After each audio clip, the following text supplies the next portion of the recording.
looking back to, I had probably some of the worst NCOs. I really, like, it is about midway through the deployment, I was like, I want all of you to die.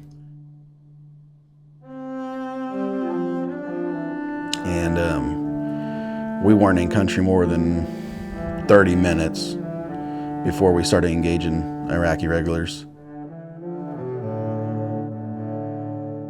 Contact right.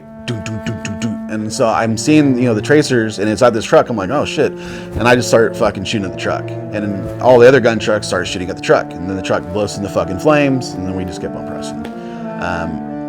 Later that night, I'm like, who do we shoot? They're like, oh, those are Iraqi regulars. So I'm like, oh, okay.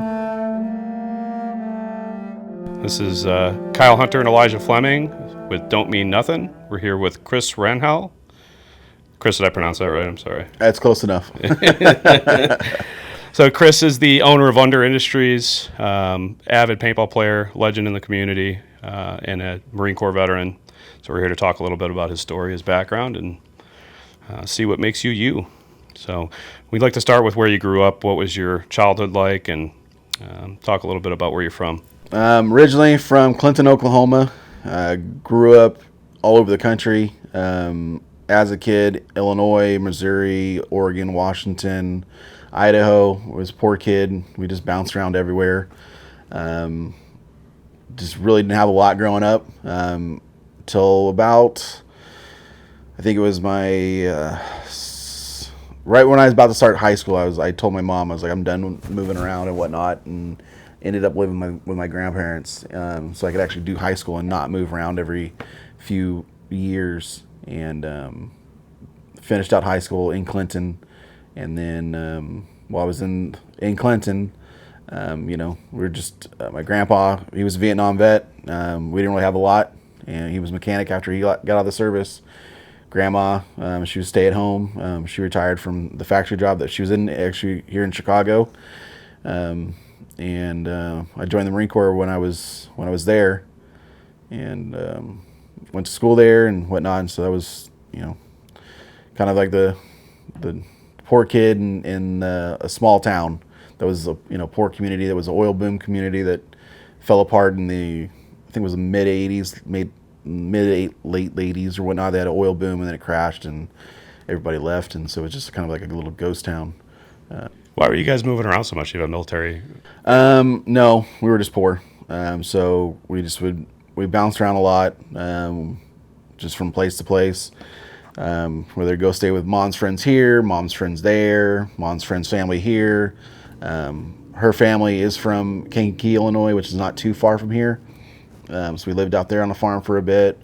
Then we went out to Washington and Oregon, then to Idaho. We went to Missouri, when the grandparents lived there for a little bit. So it's just, Was your dad around during this time? No, didn't have a father figure until, I'd say my grandfather, and he wasn't even like by blood, would be my closest father figure, and that was Ronald. What happened with your pops? No, never met him. Was never around. Never part of the equation. Had some guys that were stepdads along the way, but nothing notable.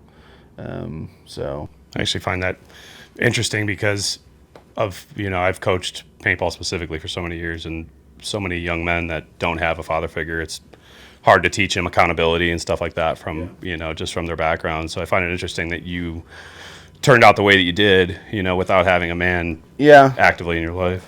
I guess I'd have to equate it to having some decent coaches for wrestling, and then my grandpa. He's a hard worker. He's probably like I said, he's probably the closest guy I had to a father figure in my life. So. And what do you think that? You think that it helped you prepare for the world, or hurt you in terms of, when it comes to like the not having a lot of money and stuff like that? Is that? So, like, as well as I do, the military doesn't really give you anything. I got a $600 paycheck as Lance Corp when I was fucking a king. So, like, growing up with nothing and moving around a lot, not having a lot of material stuff, like, even now, like, I made, we had an amazing year with Bunkerfest and Undr, and I was like, cool. But, it's wasn't anything I was like, oh my God about. I got to do a lot of cool stuff and make my friends smile and have, fun. So to me, that was more tangible than dollars in my bank account. Not to say that I haven't been smart or frugal with the money that I have made to make sure that I'm able to take care of my family. But I don't know. I always think about that sometimes too. It's like, would I be even more happy if I had a couple extra zeros in the bank account, or, would I have a different sense of purpose if I had a different upbringing? But it's hard to say because it's just conditions. Yeah, helps you appreciate a lot, though. So I always think that's like, I didn't grow up with a ton either. I wasn't in a situation where we had to move a lot, but we were, lower middle class, I'd say, and it's just. It helps you when you meet other people that had everything given to them, and then, like, you see the difference just in how much they appreciate small things, or we do. And I think honestly, it's always weird. People give me gifts, and it's like I never got gifts. I'm always weird about it, and it's like, you don't like it. It's like, no, that's not. I don't like it. It's not normal for me. And so it's like it's an audit. It's not an oddity, and it's like I don't want you to think I'm rude, but it's like I don't. It's like I don't know how to do this. I don't do this so often. I mean, and it's like I'm always on the other side, just like trying to give away things and try to help people out, because I know what it's like to be in those positions and not have, things that make you feel adequate or appreciated, or like being in middle school having 3 shirts to wear, and getting bullied because, oh, you're the poor kid, you only got 3 shirts. Yeah, I only got 3 shirts. Go me, so. If you had to talk to a kid that was around that age, 10, 11, 12, that's living in that exact same scenario right now, what would you say to him? Be resilient. Fuck. that'd be the... Like, kids are fucking mean, and the world's mean. And especially it sucks because, like, being a kid in that situation, like, you have no control. That's all I could say is just be resilient. And, figure out, what you're going to do to get out of that situation. And it sucks because, like, the military was my opportunity to get out of that situation. I was good enough at wrestling to get a scholarship, but I was too poor to be able to afford schooling. And, like, it would have been a cool opportunity to go wrestle in collegiates. But at the same time, like, where would I have been? That'd be hard to say. Where would that track had gone off if I didn't join the Marine Corps. But the military definitely, and it wasn't like I thought about, this is my escape mechanism for military service. But, that if I was in that situation, it was something that was positive for me to be able to get out of that cycle of, just, and it's like, you don't want to talk bad about family, but everybody's in that same fucking rut that, this is what we've done. This is how we do, and it's like, no, I'd rather be educated, make a way for myself, and not, be a drug addict or a burnout or an alcoholic or work some fucking dead end job at a hotel. And I want to do something positive with my life, and find a way to escape that fucking orbit. Whether it be school or athletics or academia or something along those lines. Like, be resilient in that aspect. Yeah, it's interesting because, like, the military service got to show you so much, like, traveling wise, right? I'm sure. I mean, I got to go to places nowhere fun. Everywhere we went, fucking everybody tried to kill you, and it sucks. Is like my buddy, like it was fun. Like, so his name's Reese. He was 15 15 when I first met him. Slept on my couch through paintball, and his old man was in the Air Force for a while, and then his old man and his mom split. And so we met at Lejeune. He was on my couch, 15, 16 years old. We were playing paintball over the Carolinas for the CFOA. He ends up getting the service, joins the Air Force. His first duty station's London. I'm like, you're a fucking bitch. By this time, I've been to Iraq twice. Like, I haven't seen anything else. He was in London, Portugal, all over Europe. And I'm just like, fuck you, man. Just like, fuck you. That takes us, I think, to your joining the military. I know we talked a little bit before about when you got in, because at first, at the time frame, I was like, oh, this has got to be right after 9/11. But you were saying you were already in. So, yeah, I dipped in at 16. It was really funny. It was, 16 or right before I was 17. I was coming back from wrestling practice in Weatherford, which is like the town next to Clinton, for wrestling practice. And I just left my girlfriend's house. And I was driving by, and the recruiter's office there, and I was like, And I don't know, like, what, if anything, made me go in there. But I stopped in, and it was Staff Sergeant Chamberlain, and went in there, talked to him for 5 minutes, I don't know. And then it literally seems like fucking next day I was raising my right hand. And I remember I went back and to Grandma and Grandpa. I was like, hey, Grandpa and Grandma, I joined the Marine Corps. And Grandpa was like, boy, you know what the fuck you just did? You know, and we never talked about Grandpa's military service. And like looking back, I wish I would have pried just a little bit. But like every time I would come back from deployments, Grandpa would never ask. And we'd go to the VFW, and none of the other veterans would ask. And I don't know if it was like just a mutual respect thing, or, you know, it was just, you know, because even when he was with his Vietnam buddies at the shop, where, you know, his mechanic shop, you know, it would be like the little quirks here and there of like, you know, stories here and there, but it was never brought up. It was never talked about. And the only time I got like kind of idea what Grandpa did was through Grandma. You know, little pieces would come out here and there. And so you know, this is years later, but it was funny. He's like, boy, you know what the fuck you just did? And I was like, well, I joined the Marine Corps. And he's like, you know what the Marines do? And, you know, going back to his service when the Marines were in Vietnam and where he was at, you know, so it makes more sense. And I was like, oh, I joined the Marine Corps. He's like, why the hell did you do that? And I was like, I don't know. I really don't know. He's like, all right. God damn it, boy. And he walked off. And Grandma's like, are you sure you can get out of this? And I was like, I mean, I guess I could, Grandma, but I don't know if I want to. She's like, damn it, boy. And she walked off too. So that was the start of it. And then, you know, just going to pulley meetings and wrestling. And I was already in really good shape for wrestling. My sophomore year, junior year was still in the DEP program. And then it was my junior year, 9/11 happened, or it might have been my senior year. 9/11 happened. I was arguing with my grandma because I was late, because we had a wrestling tournament or whatever, and I was late from, you know, being tired. The planes hit. She was watching the news when it happened. I drove to school. You know, it's all over on school and whatnot. And I remember someone was asking, you know, like, because you know, they knew that I was already in the DEP program. And, you know, somebody asked me, does this mean we're going to go to war? And I was like, I don't know. Like, I don't know what this means. Like, you know, I just watched 2 planes smash into buildings. Like, I've never seen anything like that before. And, you know, and then Afghanistan pops off, and the Staff Sergeant Chamberlain had called us in a couple times, you know, hey guys, you know, they're like, you're looking for guys to ship out early. You know, does anybody want to ship out early? And I was like, I don't want to ship out early. Like, you know, so I had finished graduating, and that was May, I think, June or so. Birthday's in July, and so I turned 18. And then it was like August. He's like, hey, you ready to ship? And I was like, I remember I was laying with my girlfriend at the time, and I was like, nah, I'm okay right now. And then like 2 weeks later, I ended up shipping out to boot camp. And I started, was it August?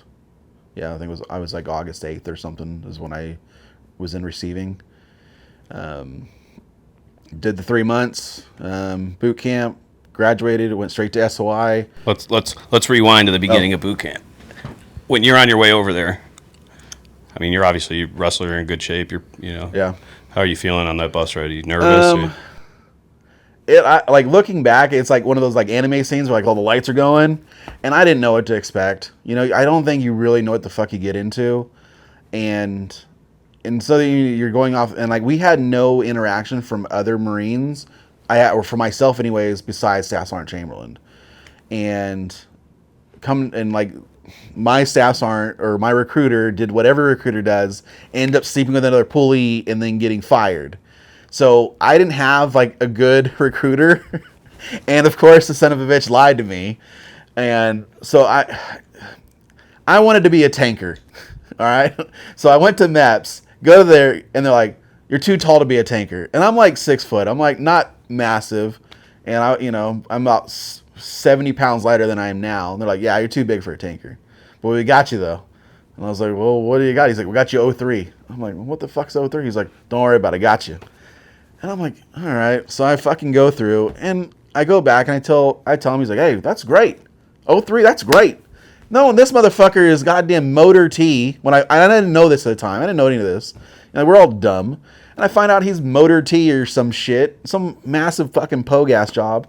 And I'm like, you son of a bitch.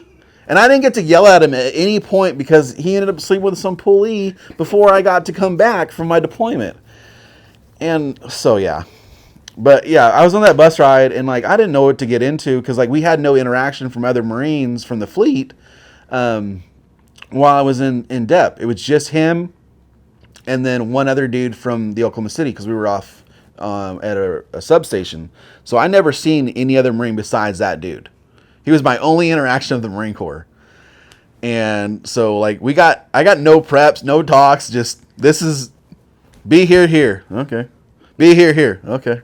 And like, I was probably the dumbest fucking, I was like the perfect recruit because I didn't question shit. So, okay. And that's probably just because, like, the wrestling from our wrestling coaches and whatnot, just do this and you'll succeed. Okay. Do that. I made state. Okay. Well, I made state. Yeah. Shit. Easy. You listen to the coach. You do what you're supposed to, and you win. All right, cool. Just do that. So like receiving was funny, and thinking back to it, like it's like fucking 26 years ago, some shit. I don't know. There's the kid that was crying in the corner. There's like, oh, I don't want to do this. It's funny because like the receiving, like what is it, 3 days, 2 days? Like, oh, this is easy. And then all of a sudden, like, what is it, Black Friday or something? I don't know what to call it. Shows up and you're like, like, fuck, okay. Like, so, I don't know. Like, boot camp, I felt overall was not hard in the aspect of physicality. It would just do what you got told and just run around and be fast and yell loud and, and just not fuck up. Like, just do what you're told and don't fuck up. Like, not try to, spotlight yourself. There was plenty of dudes that spotlight themselves, so I didn't have to worry about shit. You got any good stories from boot camp? I don't know if they're good. The most fucked up, I mean, it's fucked up, man. Like, looking back to it, it was fucked up. And I got 2 stories from boot camp. One's super funny, and one's really fucked up. So, I want to say Staff Sergeant Richardson, but I know that's not right. This mean Asian, like 5'8", mean, and he was the kill hat. Just the angriest man I've ever met in my life. He hated us. He hated everything. And we were up north at Edson Range, and we're doing fucking rifle manual.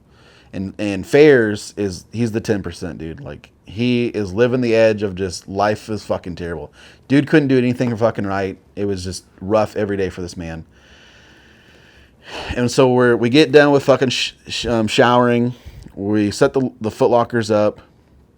We're on the upper deck, and we're all in line. We got 3 lines, 3 stacks. We're doing fucking rifle manual, and you gotta do your function checks. Fucking so it. I'm two guys behind, like me, you, and Fairs is right there on the next line. He's on this stack. We're on this stack. Goes up there, does it, locks up. And then Staff Sergeant Richardson does, or, whatever his name was, I can't remember, locks him up.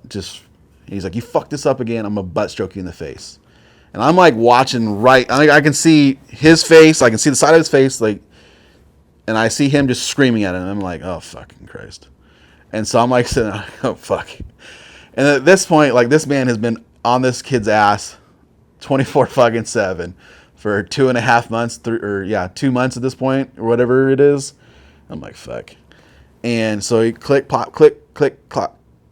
And he stops, and then, like, the blood vessels in fucking homeboy's head just, and he grabs that fucking rifle and, like, hit him right in the fucking mouth. His head goes back, fucking blood goes over, fucking, I'm pretty sure teeth fucking flew out. And he's like, everybody about face. And so, like, Fairs dropped, like, straight up fucking hit the floor. We all about face. The footlocker goes out the fucking window. Like, he hit this man and kicked the footlocker all simultaneously. Footlocker goes out the second window.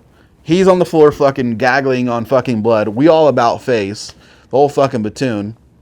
He's like, and it was fucking nuts. Like, I was like, Holy fuck. That's the most fucked up thing at boot camp.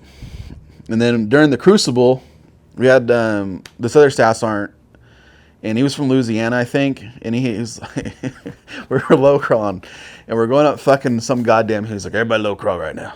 Oh, all you little turtles. Get on your little bellies, little turtles. Crawl. And he'd fucking kick everybody with fucking sand. He's like, yeah, now you little fucking sandy turtles. And like all goddamn Crucible, he'd be like, oh, look at you little turtles. You little fucking turtles. And so like he'd be like, put your fucking Kevlars on. Roll around. Yeah, look at you little fucking sandy turtles. Stupid little sandy turtles. And he'd come over and he'd fucking kick fucking sand all over you. And like you don't want to laugh. Because fucking homeboy who just fucking butt stroked this other kid 2 nights ago is right here. And I'm doing everything in my fucking power not to laugh. But he's just like, oh, little turtles. Oh, crawl, you little turtles. And so we're fucking crawling. And this guy is like, oh, little turtles. Yeah, crawl. And I'm just like, God damn. That's probably, the most things from boot camp. Anything else is just like the normal, fucking boot camp stories. Everybody got religious so they could get an extra hour's sleep. Everybody wrote somebody so that you get a note. But yeah, those are probably the 2 funniest things that I remember from boot camp. You remember what it felt like getting the Eagle Globe and Anchor photo? It was, I think, it was probably, like all of us who've received it, one of the most powerful things, getting to that point. And I'd lie to say that I didn't tear up, being on top of that fucking hill after 72 hours of sucking. Because, that thing that at point, most of the people, we're all, 18-year-olds. I don't think we really had, many guys that were older than 20, 21. So for a lot of us, to come from wherever we came from, to go through that process, what the Marine Corps does to you, is very powerful in, shaping your mentality of what you're able to accomplish through what you believe, you're capable of doing, and being able to break away those barriers that mentally you've made for yourself. Know you can push a little bit harder. You can do a little bit more. You're able to suck it up for the man next to you. So it was definitely one of those things, being up there that morning and receiving it, it was a very, proud moment. Yeah. Did your grandpa go to your graduation? They did. It was good to see my grandpa and grandma and my girlfriend at the time came to graduation. It was good. Finally getting to see another human that wasn't screaming at me after 3 months. So, I'm sure it was cool just to see him, yeah. Just knowing his background and everything. Yeah. And it was always like one of those things is like up until that point, I knew Grandpa was a veteran because we'd go to the VFW, and being a kid, I'd go to the VFW. He was the commander for 2 years. He did a year, came off, did a year as the commander, and Grandma was the auxiliary president for the ladies auxiliary for both the years that Grandpa was the commander at the VFW. And so like I knew that he was in the military, but we never discussed or talked about or shot the shit about any of the stories or any of the service that he did while he was there. And so it's just like it never came up. And then when I came home, same thing. He never asked, and I never said anything. Where was he in Vietnam? So the best that I can figure out is he was in the middle of the country. He got drafted he was from here, not Chicago, but he was from Illinois. Got drafted in 64, went to boot camp, made it over there in 65. From what Grandma told me is he was a truck driver. He was going down the road and he got fragged. He got messed up enough, and it's one of those things I need to pull his service records, and I just haven't done it, because he's been passed away for about 5 years now. But I know he didn't finish out his total time over there because he got hurt. And from what Grandma said is he was on patrol doing a supply run and got fragged. Came home, bought a Bonneville, and then drove back home and started doing mechanics work. That's what he did until he passed away. From what Grandma said, he was in the middle of the country. What middle of Vietnam means is a massive, black hole. So you go from boot camp, you're at SOI. Yep. How long is that school, and what do you learn? That was, if I remember right, it was 3 months. I was really lucky because I was not one of the kids who was sitting there waiting to receive. We showed up on a Friday. We did libo Saturday and Sunday, and we picked up on a Monday. It was really cool. We showed up. We all got broken up into the infantry because everybody starts as a 0311 essentially, and then we break up into weapons subs. And during this time, we had somebody came from the fleet because Afghanistan is going on this whole time right now. And so we had somebody come in like, hey guys, the war in Afghanistan is going on. There's a potential chance we're going to take some of you guys early as combat replacements, yada, yada, yada. So that was like the whole buzz. And then the recon guys show up and cherry pick some dudes. And I didn't try out for recon. I didn't really give a shit. I didn't really have a fucking desire to do it. So what were your instructors like? Their backgrounds? Did they have combat experience, or they Gulf War guys? Or I don't remember any of my instructors from SOI. To be honest, I really don't remember any of them. Nobody stuck out. And that's probably bad on me because I really loved being a machine gunner. I mean, it wasn't really until I got to the fleet that I really, hit a real good stride of, wanting to know my MOS in and out. Because I think the first 2 or 3 weeks, it's basic infantry skills. And then you break up, you do your little dream sheet. And then you get, if you scored high on your G2, then you'd go be a mortarman or a 52 for anti-armor, or, I wanted to do machine guns, and so I got put in machine guns. And then everybody else got made in 11s. So I guess I was smart enough or dumb enough to be a fucking machine gunner. I don't know. But yeah, I don't really remember much of anything from SOI besides just, doing what we got told to do in training. That was about it. So I say that's like so early on that, I'm sure later on guys were getting information and knowledge from people that had already been over there, Yeah. I mean, and it was like Afghanistan was, still very new in respects to like ground combat.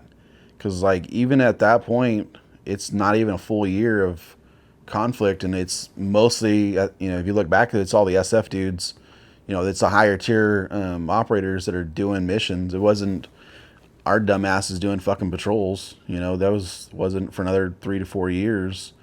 And by that time, Iraq kicked off. So, and that was where your first deployment was. Yep. So graduated SOI. 3 days after I graduated SOI, or the weekend, we graduated on the Friday. Got picked up to 17. Was in 29 Palms. It was this sucked. It was like Hawaii, 29 Palms, Hawaii, 29 Palms. And I'm like, what in the fuck? Literally the 5 guys on my sides, all Hawaii, 29 Palms. And I'm like, what the fuck, man? And so graduated on Friday. We got picked up that Saturday. Got 29 Palms. Got the fucking shit hazed out of us for the 3 days by the senior Marines. And I think it was like a Tuesday or Wednesday. We were on the buses going to Iraq, or going to Kuwait. It was that fast. It was. I remember calling my grandma. I'm like, hey, I probably won't talk to you for a while. She's like, what's going on? I'm like, I don't know. Like, we're leaving. She's like, well, leaving where? I'm like, I'm going overseas. She's like, where? I'm like, I don't fucking know. Like, they haven't said anything. Like, they didn't tell us. Like, we're just leaving. But yeah, it was literally that quick. It was like I was only in the fleet for 3 days before we shipped to Kuwait. We were in Kuwait for 30 days doing train ups, and then I think it was like March 31st or something. We packed all our shit up. We went to the border and fucking started the invasion. I mean, it was crazy. Like, being in Kuwait for the 30 days we were doing, fucking full mop, 4 fucking ruck marches out in the middle of the fucking desert for 10 miles both ways back, doing gun drills. I was in combined anti-armor team, so it was the heavy guns and the anti-armor guys, and we've got Humvees, so we're doing drills in the trucks, doing dismounted drills with the 50 cal and the Mark 19s, working with the jab guys and the motor guys to do quick shoots and stuff like that. So it's like nothing that we did when I was in SOI, so it was all fucking brand new. Of course, I was a Nick New guy, so I got a saw, which really didn't matter because I was in a truck, so didn't really matter. But just being a fucking boot, getting hazed every night, and having to carry a saw around fucking sucked. Because they're like, "Oh, where's your fucking spare barrel? Where's your fucking A bag?" It's like, I get sure, fucking, oh fucking dumb boot. Here, I'll fucking haze you. Oh great, yay. Like, looking back, I had probably some of the worst NCOs. It is about midway through the deployment, I was like, I want all of you to die. Because there was no like leadership. It was just terrible fucking people who had rank. And it was definitely one of those things like, once I said I'm not getting hazed anymore, it really started clicking with me of like, okay, none of you are leaders. And like, the whole cherry pick of like, take good things from your NCOs and use them in your own toolbox. Like, I didn't have it. I had very few good NCOs. And most of the good NCOs I had were not part of my nucleus. Is that like an ego thing, you think? I don't know. I think there was just fucking dumb boots. Really. I mean, like, I remember we got back from that deployment and it's like, oh, well, you're still a boot because you didn't go to Okinawa. What the fuck's in Okinawa? Oh, you didn't go to Hill 9494. Motherfucker, we just did 10 months of fucking combat operations in a foreign country and took out the 4th largest army in the world. But I got to go fucking hump some goddamn hill in fucking Okinawa to be a real Marine? Suck my dick. Oh, you didn't fucking, what was the other one? You didn't ride the buffing machine in the barracks in Okinawa. That's what makes real Marines. You can fuck my ass with that bullshit. Like, shut up. Yeah, I don't know. I think they were just as boot as we were, but they just had rank. That's really what it was. And when you were in Kuwait, did you know what you were training up for? Or? No. Really? Like it wasn't until I'd say maybe like the last week where we got our mission set to go take Safwan and go seize the oil production facility south of Safwan. So we started doing dry runs and full mission runs to do that. But the first like 3-4 weeks of training, or 3 weeks of training, it was just like gun drills, vehicle drills, hip shoots, basic infantry stuff, the 100, 200 series, 300 series of infantry training. And then when we got the mission set, that's when we actually started doing stuff. But, it's like, it was just the buildup, just everybody coming over. And when we had, I think it was General Mattis, came over and did like his big speech, and there's a picture of it. There was like, just fucking 10,000 Marines.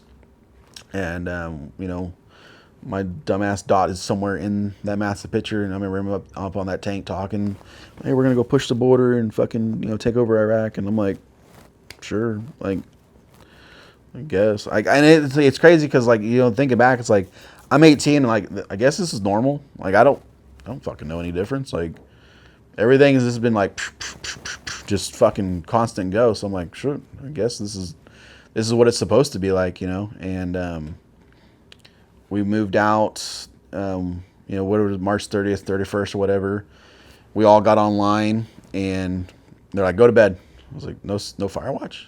Like, because I'm boot, so I got to fucking do Firewatch because none of the NCOs will fucking do it. So there's like 3 boots and we just, every fucking other hour, had to do Firewatch. Everybody goes to sleep. I was like, okay. And I remember all the fucking artillery pieces were strung out as far as I could see this way. All the tanks were fucking on that way. And then there was just guys fucking everywhere. Like, there was just fucking mechanized shit everywhere all around us. And there was constant helicopters flying over and jets. And I'm like, oh, shit, okay. And again, I'm a boot and I haven't fucking slept, so I'm going to fucking sleep. And it was like, I think 5:30 Reveille. And it was just like, every fucking artillery piece the Marine Corps owned fucking started pounding the fuck out of Safwan. And that's what woke me up that morning. Just doing a full salvo on Safwan Hill for like 10 minutes, it seemed, just bombing the fucking piss out of that goddamn hill. And I was sleeping on top of the Humvee because I didn't want to get ran over. Because I was like, the thing, like, don't sleep on the ground because you'll get fucking run over. And I'm like, all right, I want to get run the fuck over, so I'm going to sleep on this fucking truck.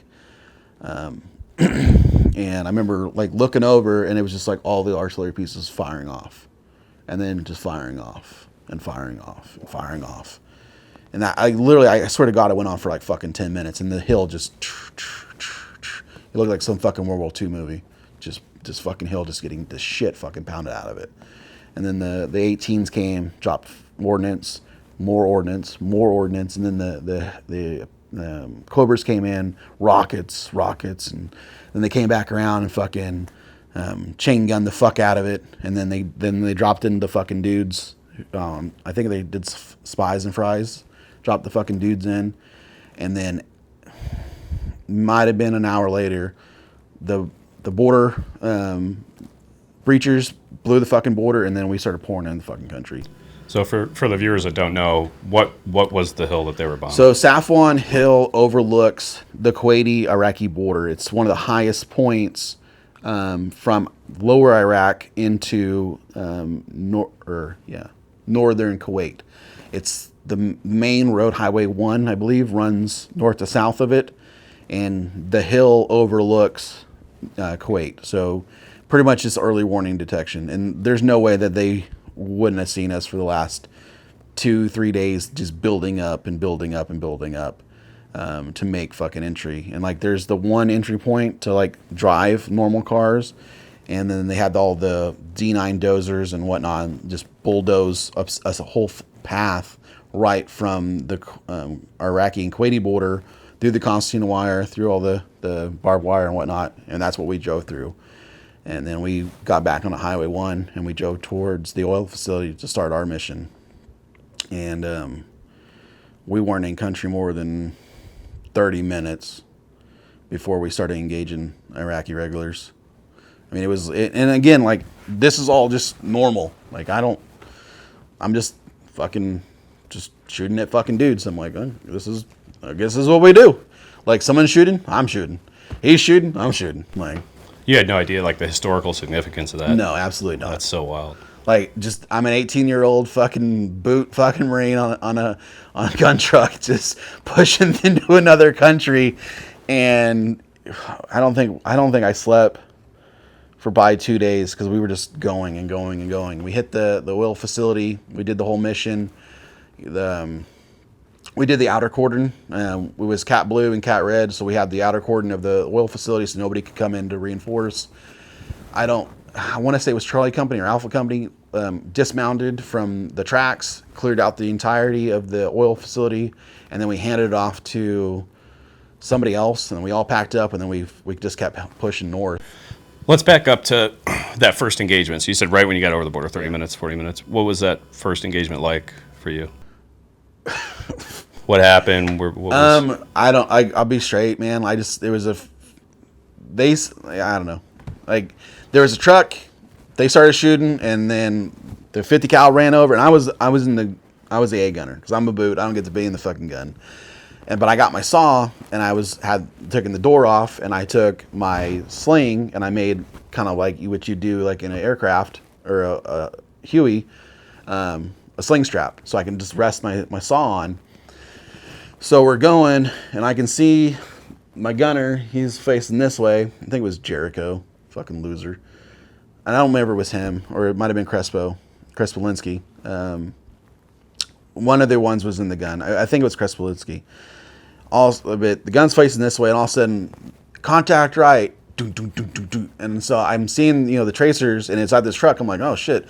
And I just start fucking shooting at the truck. And then all the other gun trucks start shooting at the truck. And then the truck blows into fucking flames, and then we just kept on pressing. Later that night, I'm like, who do we shoot? They're like, oh, those are Iraqi regulars. And I'm like, oh, okay. And that was about it. Like, I didn't question anything. I didn't ask anything. I was like, oh, okay. I guess that's normal. And then we pushed the oil facility. We do the oil facility. What was the mission for the oil facility? What was the importance of that? Capture and seize to deny the Iraqis from potentially doing what they did in Kuwait. I think it was just secure the facility from destruction or potential destruction was what we got told, and then also be able to like seize the infrastructure so that when we turn it back over, it's like, here, this isn't fucked up. You can continue on with your lives instead of, oh, we have a massive oil facility that we just bombed in the ground and it's on fire. Best of luck. Because I think they said that oil facility ran either 2/3 or 1/3 of the oil through Iraq. So it's a pretty big oil production facility, and it's within 100 miles of Kuwait. So it wasn't very far for us to go from the Safwan to straight up Highway 1 and then take that over. There was light resistance when we got there. We didn't get any engagement on our side. There was engagement on Cat Blue and then the dismounts. There was lightly guarded.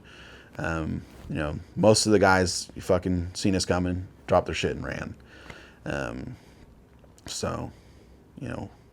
didn't really see any heavy fighting until probably like a couple days later down the road when we got our next mission.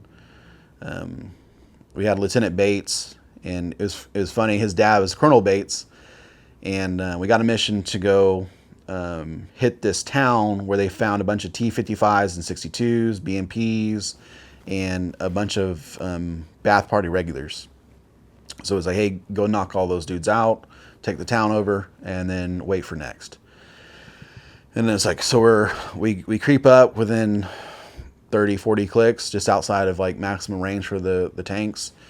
Check them out with the thermals. Like, all right, we see him fucking driving around and getting in position and doing the whole Soviet coil. I'm like, all right, cool. Like, those are fucking tanks. Like, that's a BMP. Like, okay, like, this is real fucking shit. Like, and I remember being up there in the fucking in Firewatch and watching fucking dudes like going from little fucking position to position and get out of their little BMP, go take a piss, get back in the BMP, watch the fucking guns. Like, they gotta be able to fucking see us. Like, I can see them fucking clear as day in the thermal. Like, they gotta be able to see us.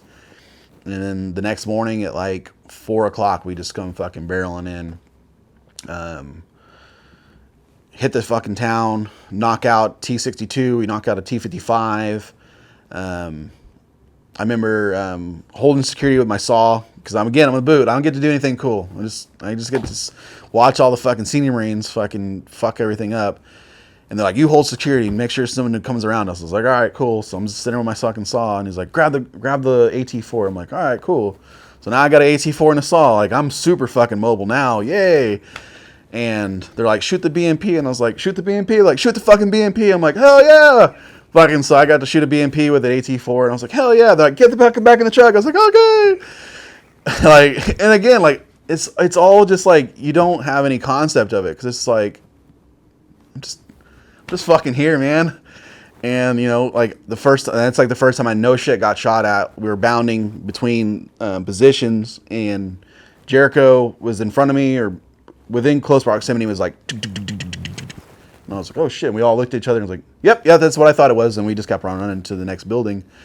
And, all of a sudden, here comes a BMP, fucking flying by us, trying to get out. And then he gets slammed with a fucking tow missile. I'm like, oh shit, like, and again, it's like, it's so weird. Cause like, I don't know any better. I'm like 18, and this is just, this is like, like, this is what you're going to do, and this is what's going to happen. And you're like, okay. And, like, I just blew up a fucking BMP with a fucking anti-armored tank missile. Like, oh, okay. All right, get in the truck. Yes, Lance Corporal. Like, like, you don't know any fucking better. And there's nothing that prepares you for those situations, especially as a young Marine. You don't know. But we get done with the mission. We knock out, I think it was 4 T-62s, 2 55s, bunch of BMPs. I think about a dozen or so KIA from the Iraqis. We secure the town, whatnot, and Colonel Bates flies in on his personal Huey to come congratulate First Lieutenant Bates, on a successful mission. And so, like, this is fucking wild. We're all sitting there. We make a coil. We're in the middle of the fucking desert. So we knock the town out. We hand it over to the Army cats, and we just push out into the desert. They're like, wait for the log train. They're going to refit, refuel, and we'll push you to the next mission. All right, cool. And like, it's just us. It's just our 8 trucks by ourselves, just doing our fucking thing. And like the rest of the battalion is kind of like in different spots, like all within 100 miles of each other. So it's like, hey, go and reinforce A company. Okay, and then we drive over there and do that or whatever. But we push out, we make a coil, and then Colonel Bates flies in on his Huey, lands in the middle of our coil, gets out, congratulates Lieutenant Bates. Hey, gents, you're all fucking doing great. The war's going fucking awesome. Keep it up. Gets in his Huey and flies the fuck off. And I'm like, who is that? They're like, oh, that's the lieutenant's dad. Oh. And I don't know any better because I'm not outside the truck because I'm on watch because there's 100 goddamn miles of desert in every fucking direction. I got to make sure no one sneaks up on us because I'm a dumb boot, you know. And then from there we pushed into Lower Baghdad. We outran the log train like twice. And it was just like one of those things. What's that for people that don't know? Logistics train. So we just kept outrunning. Like we were just pushing so damn fast. Like we just kept running out of fuel and water. We got put on water rations multiple times. So it was like no shaving. And like the whole thing too, like we're in MOP 2. So we're in MOP suits minus the gloves, boots, and mask. What's a MOP suit for people that don't know? It is your NBC, so nuclear, biological, chemical warfare suit. It's this thick, charcoal-lined suit. And after wearing it for 30 days, the awesome thing is it eats away your skin. And so, like, your skin will turn straight black and then peel off. And luckily enough, we only had to go to MOP 4 once because there was a scare. And so, yeah, we're wearing our MOP suits, and you're sweating fucking profusely. And, like, this, I don't understand this at all. We're in the middle of the desert. No one's around us for 100 miles, and there's flies. And I'm not talking like 1 or 2. I'm talking like hordes of flies. And I'm like, where did you come from? And like I'm on like, go take a break out of the fucking thing, and I'm trying to rest. And it's like, I'm just like, God damn, dude. And there's no rest. There's no rest. These fucking flies, wherever the fuck they came from. And again, we're in the middle of nowhere. There is no water anywhere in Iraq. Because we're like the closest river is the Tigris, and then the Euphrates is even further than that. There's nothing around us, but there's flies. I'm like, where do these things come from? But yeah, we ran out of our log twice, and so we're waiting for that. And then we got to like southern Baghdad, and we're getting ready to do the push into Baghdad proper.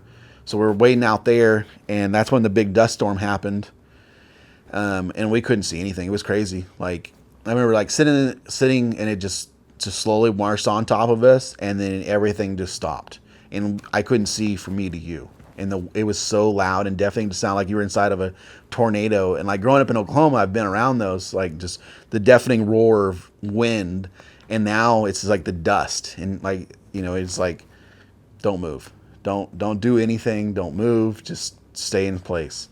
And like I remember like trying to pull security, but you can't see anything, and like wrapping the gun up, trying to wrap the gun up so it'll be operational if someone wants to push us. It would be like a perfect opportunity to do like an attack, but like you have more of a probably a chance of killing yourself or a friendly incident because the weather was so crazy.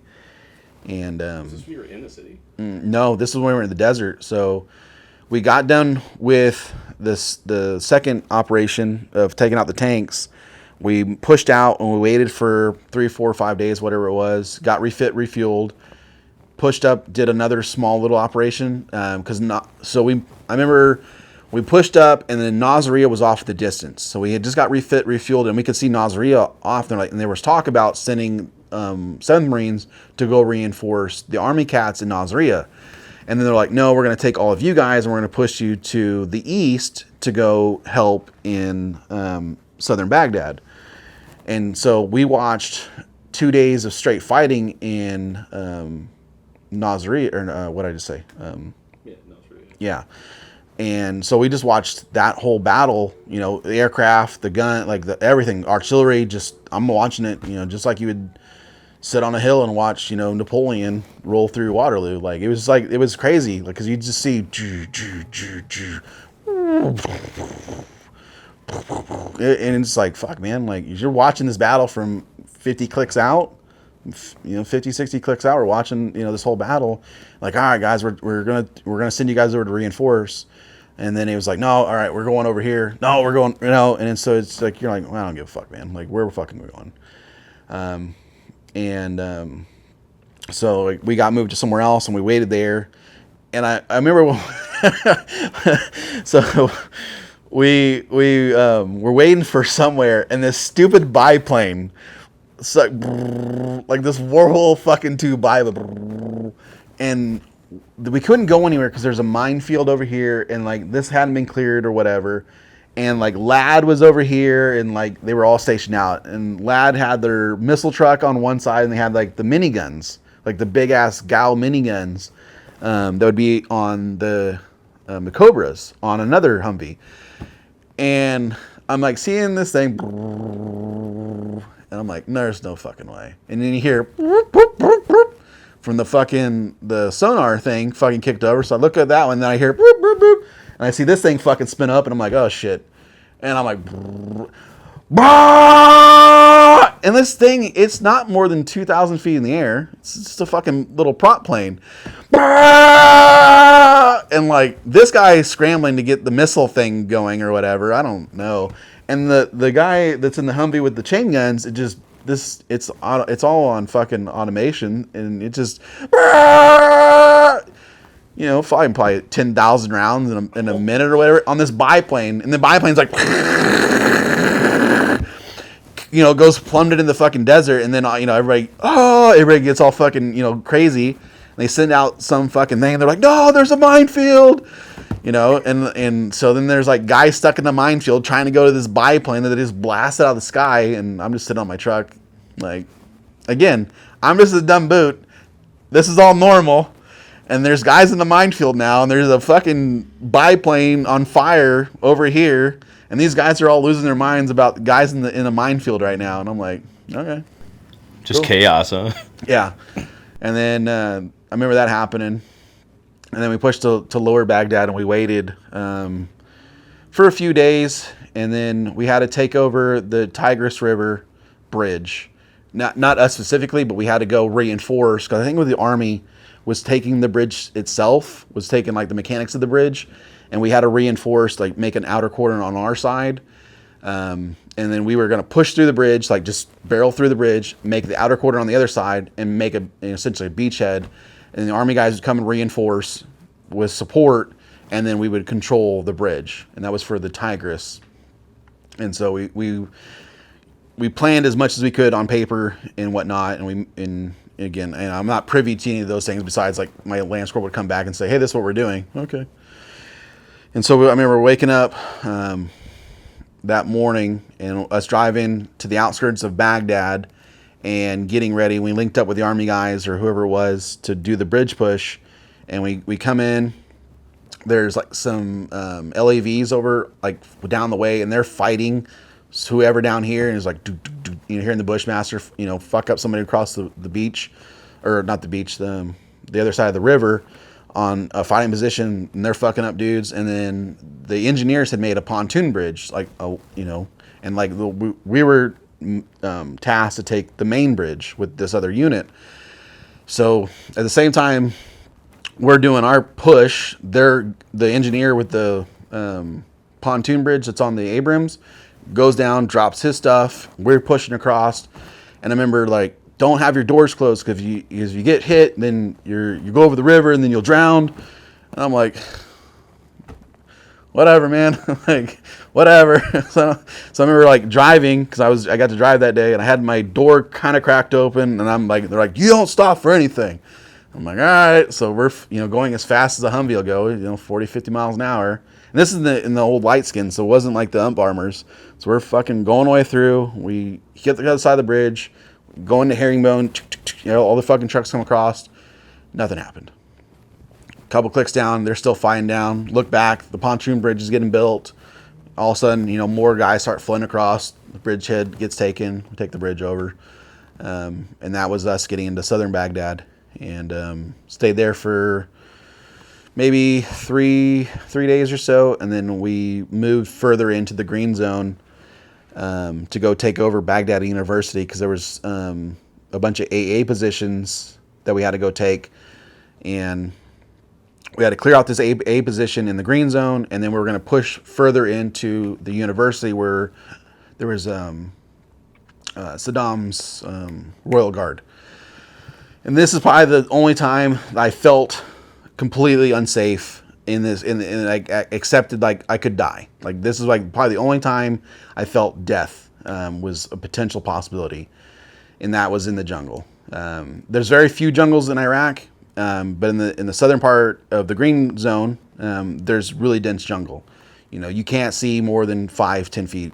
And I don't give a fuck what anybody says. Vietnam veterans who fought in that shit, those dudes are the goats. Anybody who's fought in that kind of environment, nah, man. I'll fight in the sand and the mountains all day. Fuck the jungles. Like, fuck the jungles. So we can hear the AA guns, popping off, boom, boom, boom. We can hear chattering. And I had my saw.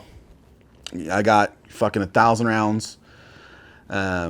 Looking like fucking Animal Mother, and we're online, and I remember walking through and literally fucking seeing something go like this, and I was like, nope, and just gave the whole fucking Predator fucking scene, just fucking started hosing, and everybody starts fucking shooting. I was like, all right, cool, like, and like, what'd you see? And I was like, I don't know. So we fucking, just slowly bounding up. We make it to the first A position, and there's some dead Iraqis there. Refit, get the saw back up, go where, we knew there was 3 of them, and they were kind of in a triangle, but they were all spread out, and they were like ASPs.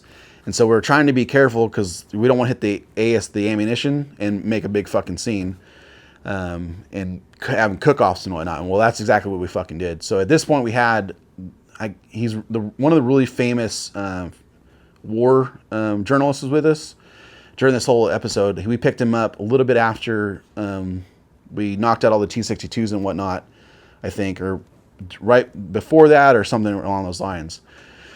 So we're moving up, we're knocking all these AA positions out, and we have a cook-off on one of them, and it's just like fucking 25 mic rounds just everywhere.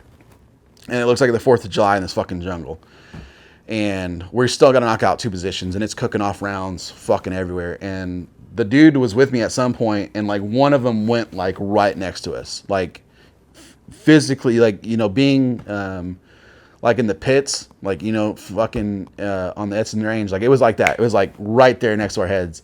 And I remember we looked at each other, like that's pretty fucking close. He's like, yeah, let's get the fuck out of here. I was like, yeah, we don't get that option, man. We still gotta knock out 2 more guns. And he's like, yeah, I'm good. I'm gonna go back a little bit further behind you guys. I'm like, I don't blame you one fucking bit, my guy.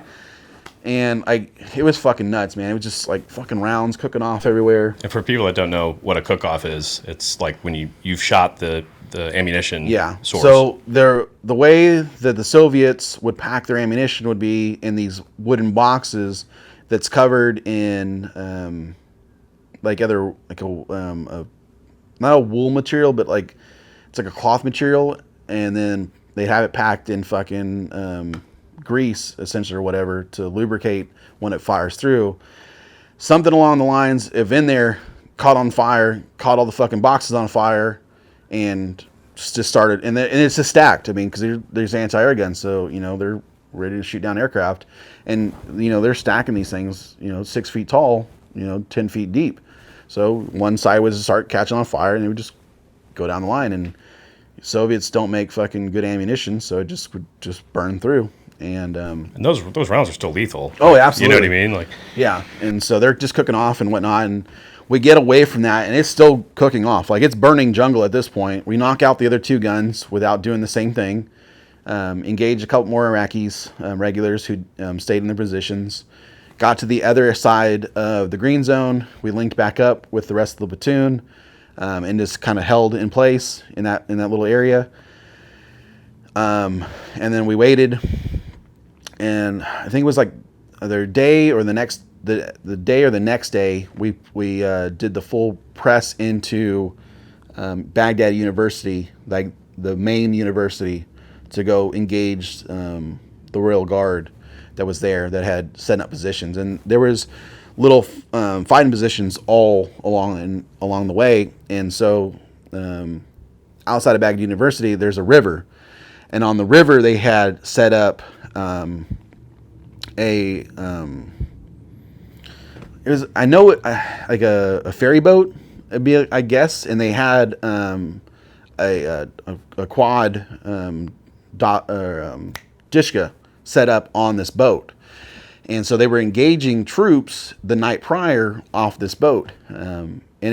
Which made no sense because the water line was way lower, but they were still shooting at whatever. So I think it was Benavides, took the tow missile, shot it into the boat, sunk the boat. Charlie Company and Alpha Company dismounts online, pushes into 2 different sectors. Heavy guns and Cat Red and Cat Blue are on the outskirts, just providing fucking overhead. And, and it was one of my friends from SOI. He's in Charlie Company. He's a machine gunner. He's on 240. Tiger 1 pulls up, putting fire into a position. And this poor son of a bitch. I was sitting in my gun. I can't fire at this point, so I'm just like watching, these guys do all the stuff because I got guys in front of me. I can't engage anymore. So I got my gun over here, but I'm watching the fight. And Tiger 1 pulls up, main 155 or 120, sorry, on the M1A1s. Boom, firing fucking round. Pulls up. My buddy, he's in 240, just getting some. Tiger rolls up within 5 feet, barrel right over his head. Boom. He gets up, staggering. Boom, another round goes off. He just goes to the dirt. And then all of a sudden, a couple other guys go grab him, get him out because he's done. He's cooked. I see him a couple days later. He ruptured both his eardrums, ruptured his corneas. Like, he's done. He got medevaced out.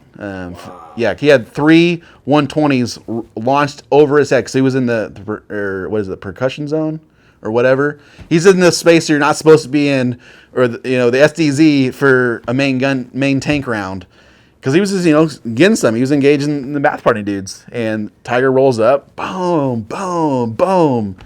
3 shots within a minute. And he's, like, right there. Like, right underneath their gun. I'm like, whatever, And so we end up clearing out the university. There's bath party dudes all over, There's some Iraqi regulars, but most of them were all bath party or Royal Guard. From what they told us, I don't fucking know. Clear that out, and we took the university for probably a week, give or take. And then we, all right, guys, we're done. We're heading south. And that was it. That was all like the major kinetic fighting that we experienced. Throughout, like, going through the country itself, obviously you're moving pretty fast, right? So they're trying to get you to whatever point you're going to quickly. But while you're rolling through these places, is it completely destroyed at this point? Have they already bombed a lot of these places, or it's? I think it's without going to Iraq, it's hard to describe Iraq, because people think, oh, third world country, it's just rubble and ruins, but.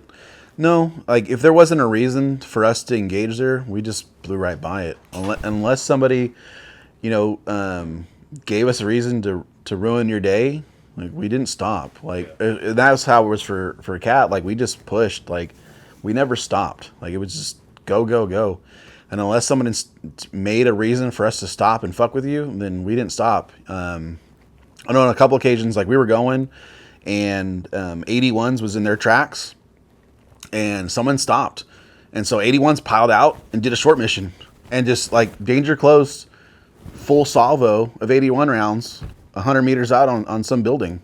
Just because one dude wanted to take a pop shot. It was like, well, here's a whole platoon of Marines who are pissed off. They're in this AAV for 8 hours, and you just made their whole day.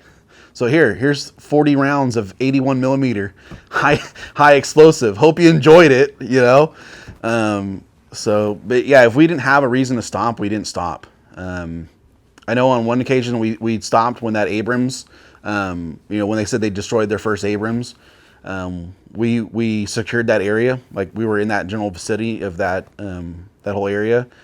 But for the most part, we didn't have a reason to, cause undue damage unless it warranted it.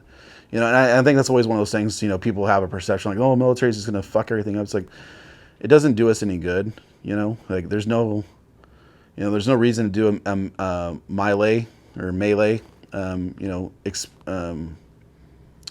massacre. It doesn't do anything, and especially that early, like when you're fighting in a kinetic environment, it's like two armies, fighting each other, and not what turned into with coin in the later years. We knew who we were shooting at. We knew, that's a BMP, that's a BDRM, that's a T-55. Like that's, we know what we're shooting. It wasn't, some asshole in a fucking crowd who was using kids and whatnot. So it was like a conventional conflict up until... It was definitely... OF1 was arranged with no regs in the respects that, like, we got to do what Marines are supposed to do. In every sense of the way. The enemy's here, go do what Marines do. Go find them, close with, and kill them. And make, fucking, they can surrender. And we took, guys, who white flagged, we fucking bagged them up, passed them off to the army, and we just kept on pushing. If guys wanted to fight us, then, they got to beat their friends, and it is what it is.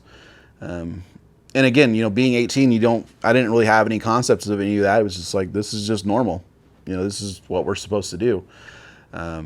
As I grew older, and got to do it more and more, and the dynamics of warfare change, then your perspectives of, how things are supposed to be done and how you did things, they obviously changed, taking away key pieces of infrastructure so some asshole can't take pop shots on you every fucking day going down Route Bronze. It's completely different than, I need to go through this place and I don't need to fuck with you, and that's just one of those things that, it just changes. And you can see that right now with what's going on in like Gaza. Like they're taking away every possible avenue for Hamas to fight them. It's brutal, it's ugly, but that's the warfare that they've chosen to do. And especially with urban combat, you have to take away every single facet of the ability of the enemy to, progress in their opportunity to conduct war. And it's not fun. It's not picturesque. It is what it is, And that's one of the tough things with the American public, where we have this romanticized or Hollywood version of what war's supposed to be. We're supposed to be the good guys. Yeah, that's true. And then you look at, say Tarawa, for instance, with, it took, 10,000 Marines 3 days, 6,000 of them became casualties to kill 10,000 Japanese soldiers on a 3-mile island. Literally an island looked like a pork chop. And that was close hand-in-hand combat for 3 solid days of just killing each other. But you don't want that. You don't want that on the front page, and that's why it had to go to Truman's desk to show those bodies on that beachhead, because the American public doesn't have a perception of what warfare is.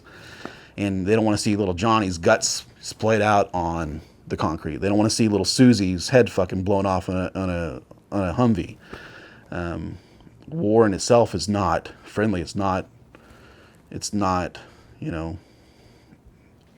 inhumane. It is what it is. I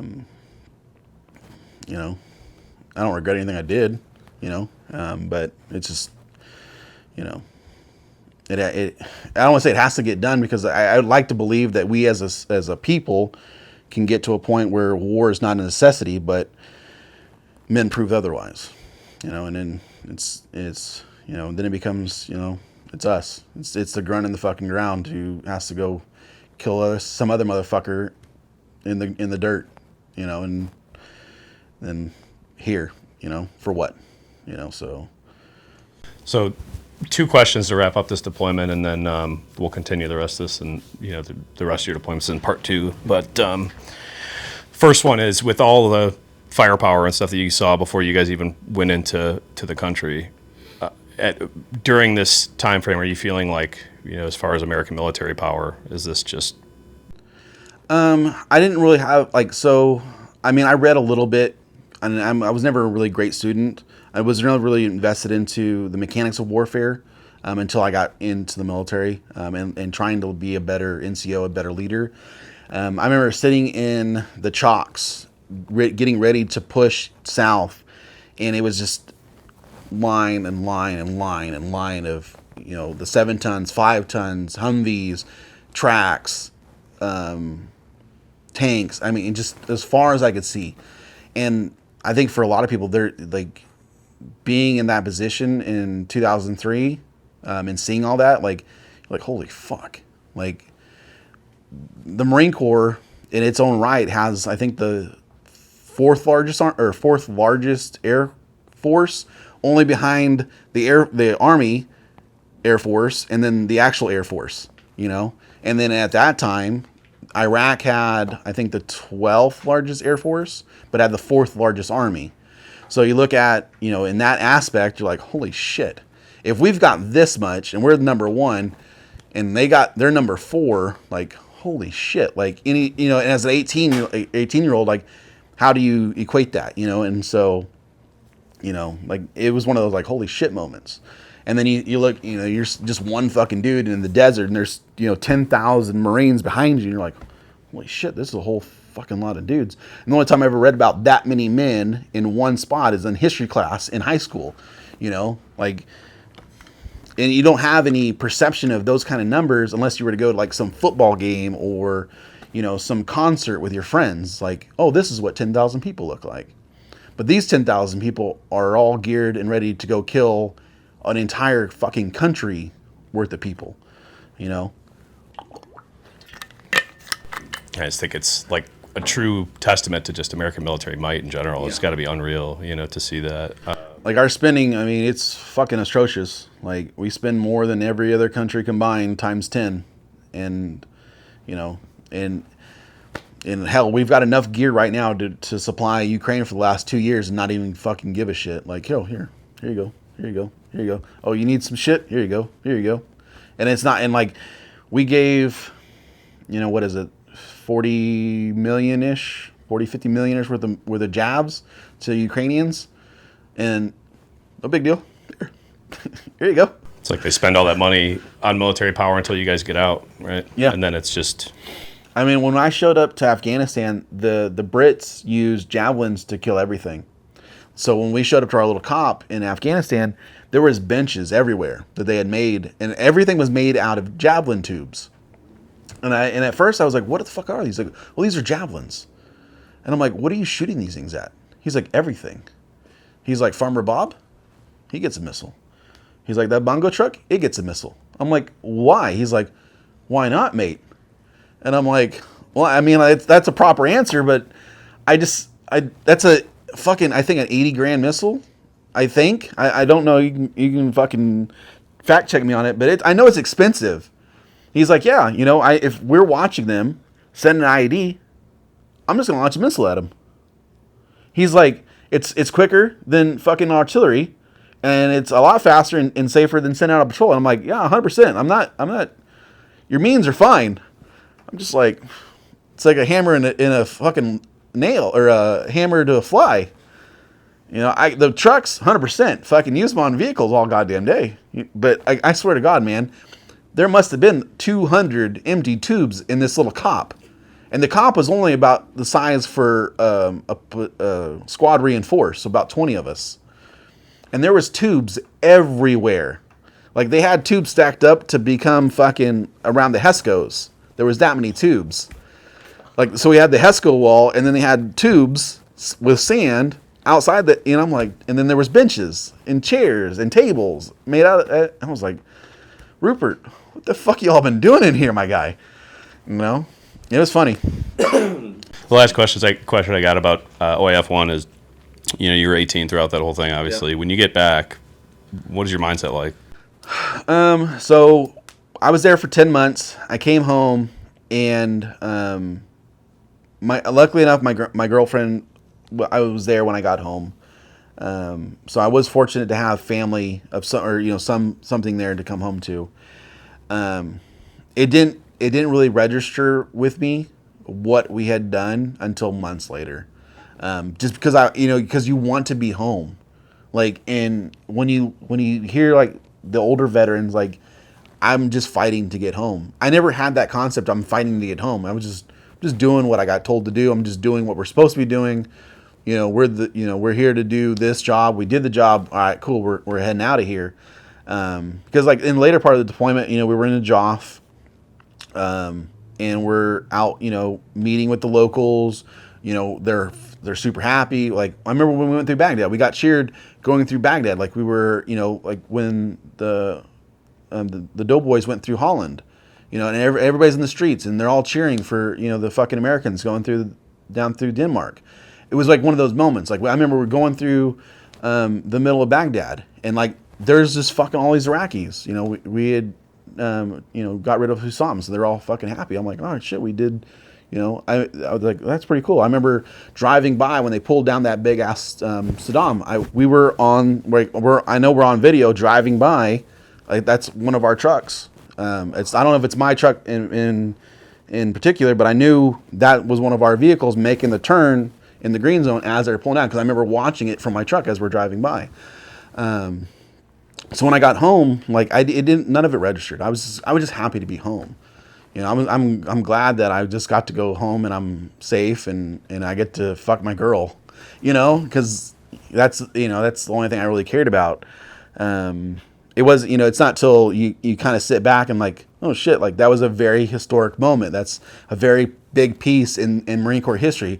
I'm part of a whole generation of Marines who did, a massive undertaking of manpower, equipment, and fighting, and we're going to be part of that analog history of, battles won, fought in Marine Corps lore for however many more generations we have, as an organization. And so, and by the time we get back, they're like, hey man, we're going to be spinning right back up, to go right back over. And I'm like, oh shit, so it's like, I never dwelled on it, I guess. It never really registered with me. Because we came back, seeing my girl, immediately went on, I think, 30-day block leave, if I remember right. I know it was a good minute, 30-day block leave. So, like, I went home, forgot about the Marine Corps, I became a piece of shit, just like I think we all do on block leave.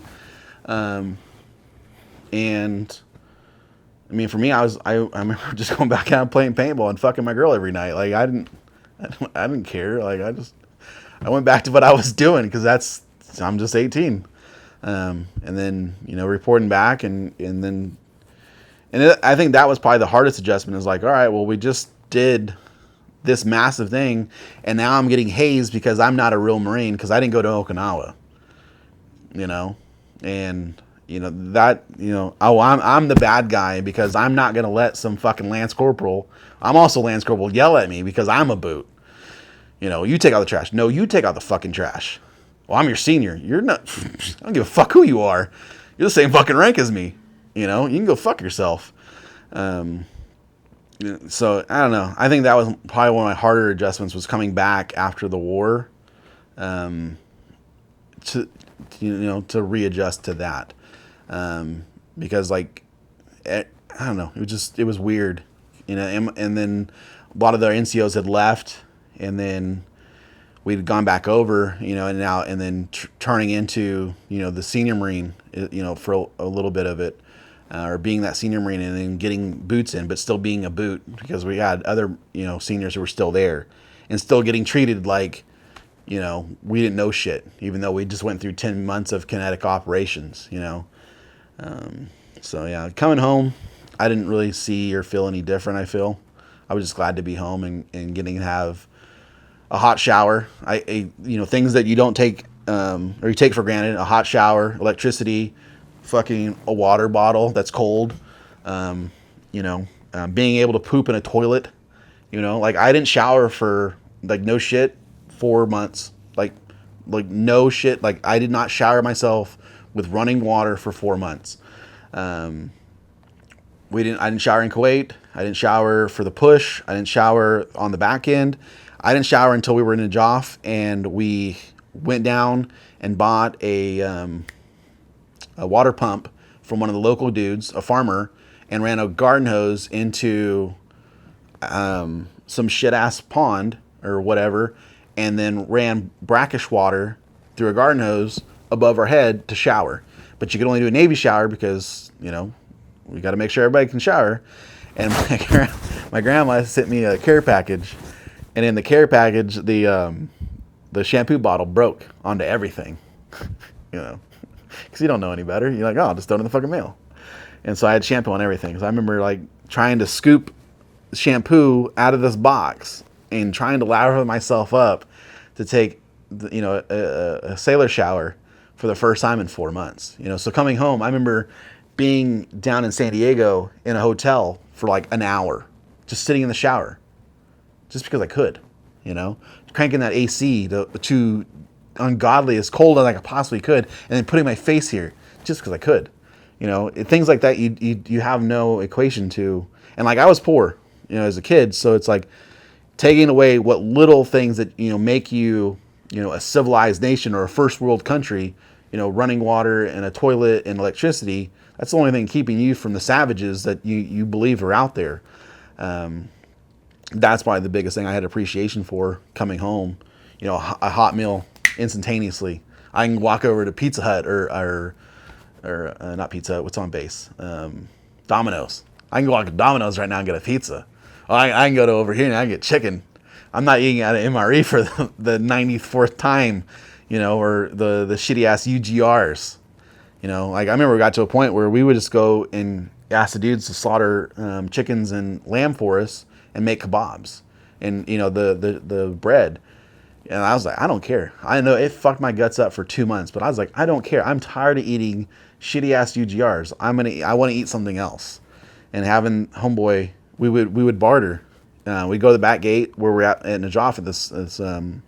It was a technical school, so we'd go to the back gate, and I'd give him $5, and he'd bring me a whole goat and a 6-pack of Kufa soda. And I'm like, fuck, man. And I'd eat the fuck out of it.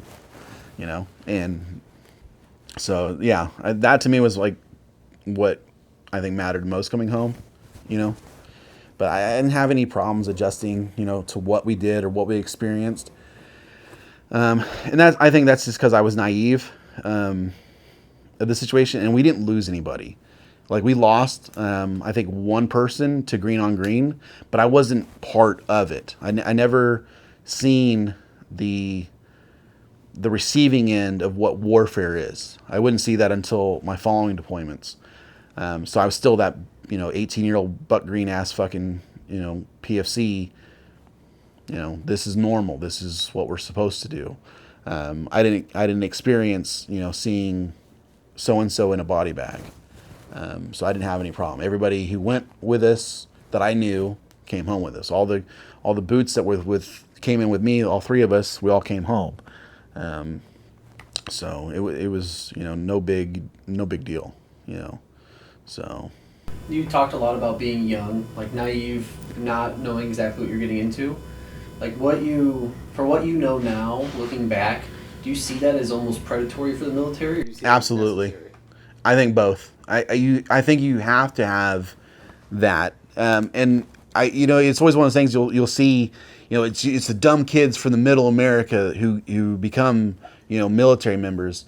But at the same time, like I met so many people who had college educations that were grunts. I know there was a kid from South Africa who immigrated, went through college, had a fucking bachelor's degree because he wanted to be a grunt. And then 2 years in, he's like, all right, I'm going to go fly jets. And so it's like, it's a wide swath of individuals. I think, yes, it is predatory and banking in on the naivety, or I can't say the damn word, of youth. Because it'd be like the same, like, would I have joined the military if I was in a better position to go to college? Maybe, it's hard to say. I don't know. I think in today's society, it's really tough for that kid to join. I did have a more sense of patriotism watching 9/11. I think we all did. I think for a lot of GWAT veterans, we all had that that same sense that they had in World War II when Japan attacked us. For today's kid, I don't know. I don't know if you can have the same naive kid who wants to join or have that same sense. That's a tough one. I know a lot of recruiters that are still in that are struggling to get guys for just a whole plethora of reasons. And it shows across the board. I know the Navy didn't make their numbers, the Army didn't make their numbers. I think the Marine Corps is the only service that made their numbers, but we're so small it doesn't really matter. And I think most people who want to be Marines know they want to be a Marine. Like they, and they fuck with your goddamn head already. I don't need you. Well, yeah, you do. And they fucking turn it on you. They play that fucking mind game. As the other services like, no, come on, no, And so I think yes. I think to your question, yes. For myself, I don't know. I probably was an easy target. Because again, like I walked in there, we talked, and I swear to God, like 3 days later, I was doing this, So, but I never felt like I wasn't supposed to be there, and I never felt like I made a mistake with my life joining the military. I wouldn't, and I have had kids, 17, 16-year-old kids like, hey, I'm thinking about joining, and I tell them, like, if I'm in your position right now, I'm going to the fucking Air Force, like 100%. And the only reason I tell you that is so you can get a job when you leave, because the military that I grew up in is not the military you're going to grow up into. The world that I lived in and you lived in are completely two different things now. I'm lucky enough that I got my retirement. The kids in now, they don't get a retirement. They get this 401k bullshit. And as well as I do, that's garbage, So it's, it's tough. Like, and I tell them, like, get a skill that will translate to a real job when you leave. I have no tangible skills besides logistical capabilities and leadership capabilities that, can be plugged into the atmosphere, but being a grunt is not a job. Being motor T is not a real job. Being a flight mechanic, that's a decent job somewhere. Being a nuclear engineer, that's a great job. Being somewhere in a position to give you an opportunity to succeed on the outside, because this gig is not for everybody, and especially for infantry guys, like it's a young man's game. So, I would like to believe that people who are going in the military today are more educated, but that's hard to say. I know I went in, I'd like to believe that I went in for the right reasons. I know, like, watching 9/11 happen in real time, I felt right about joining and being part of it. But, with my experience in my first deployment, like, again, like, this is supposed to be, because you watch war movies and all that kind of stuff, you're like, oh, this is I've seen this before, this is okay, but you really have no fucking clue of what, like I didn't have any clue about, any of it until, you really sit down and start trying to piece shit together. And then you see, like my second deployment, the vicious nature of what warfare is. And there is no more romanticism. There is no more,